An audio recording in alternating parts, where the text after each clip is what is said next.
Imagine driving down the road, minding your business, when flashing red and blue lights appear in your rearview mirror. For one man, what seemed like a routine stop quickly spiraled into something shocking.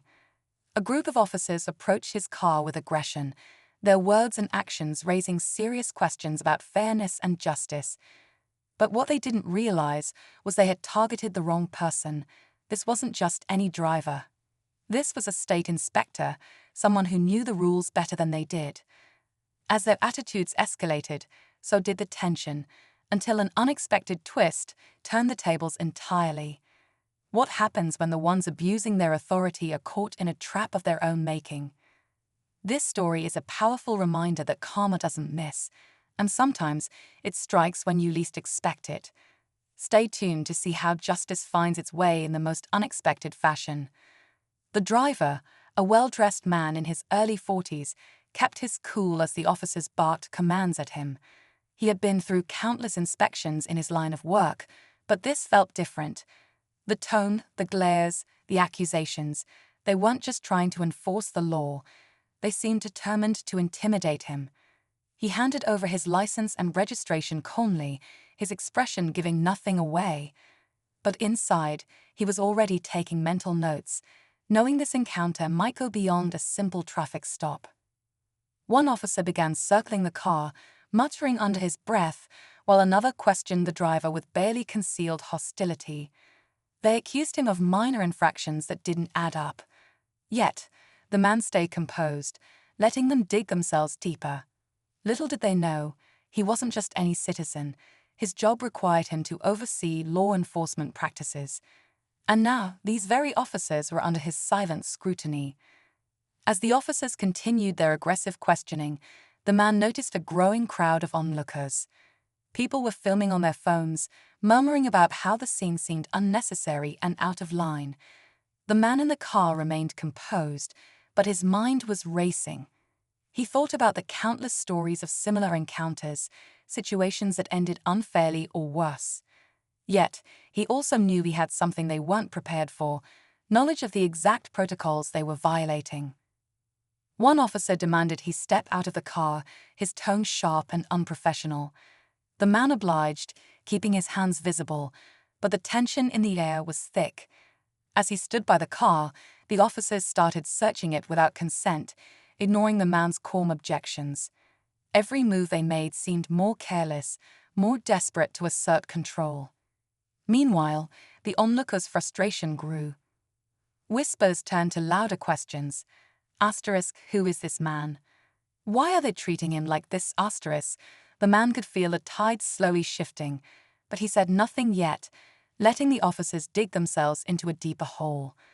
The man stood silently as the officers rummaged through his car, their actions becoming increasingly reckless. One of them loudly declared they had found something suspicious, holding up a completely ordinary item as if it were evidence of wrongdoing. The crowd murmured louder now, sensing something wasn't right. The man, still calm, asked for clarification, his voice steady but firm. The officers ignored him, doubling down on their intimidation tactics. What they didn't realize was that every move they made was being recorded, not just by the crowd, but by the man's own dashboard camera. He had stayed quiet, observing, while they unknowingly provided him with all the proof he needed. The man carefully reached into his pocket, pulling out his state ID. His tone remained measured as he revealed his identity, a state inspector with the authority to oversee law enforcement practices. The officers froze, their smug confidence replaced by confusion and unease. The crowd fell silent, the tension now at its peak. The man's words cut through the air. "Do you know what you've just done?" The officers stared at the ID in disbelief, their expressions shifting from confusion to panic. One of them quickly tried to regain control, muttering something about a routine procedure, but the man wasn't buying it. He calmly reminded them of the laws they had just violated: unlawful search, intimidation, and failure to follow proper protocol. The crowd, now fully engaged, began questioning the officers more boldly, their phones still recording every moment. Just as it seemed the officers might back down, another patrol car pulled up. A senior officer stepped out, surveying the scene with a sharp eye. The junior officers rushed to explain, but their stammering only made things worse. The inspector watched closely, recognizing the senior officer's attempts to defuse the situation while avoiding accountability. Then came the twist no one expected. The inspector turned to the crowd and said loudly, "Let me show you all something."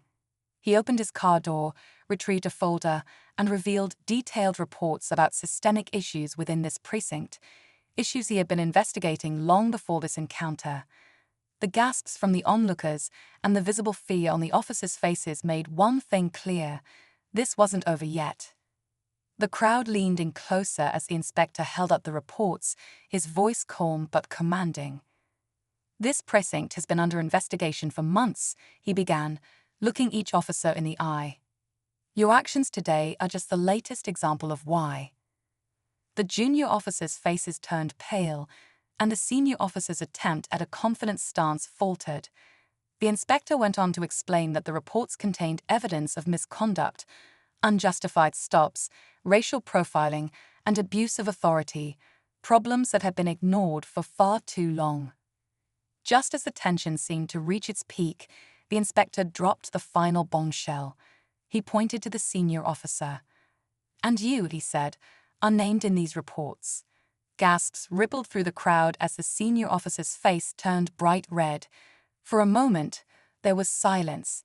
Then, as if on cue, backup arrived. But this time it wasn't to support the local officers. It was from the state. The inspector turned to the onlookers, nodding toward their phones. "You've all done your part. Now, let's make sure justice is served." The officers were escorted away, their badges and authority stripped in front of the very people they had tried to intimidate. The inspector, standing tall, left the scene with one final statement: "The law applies to everyone, no exceptions."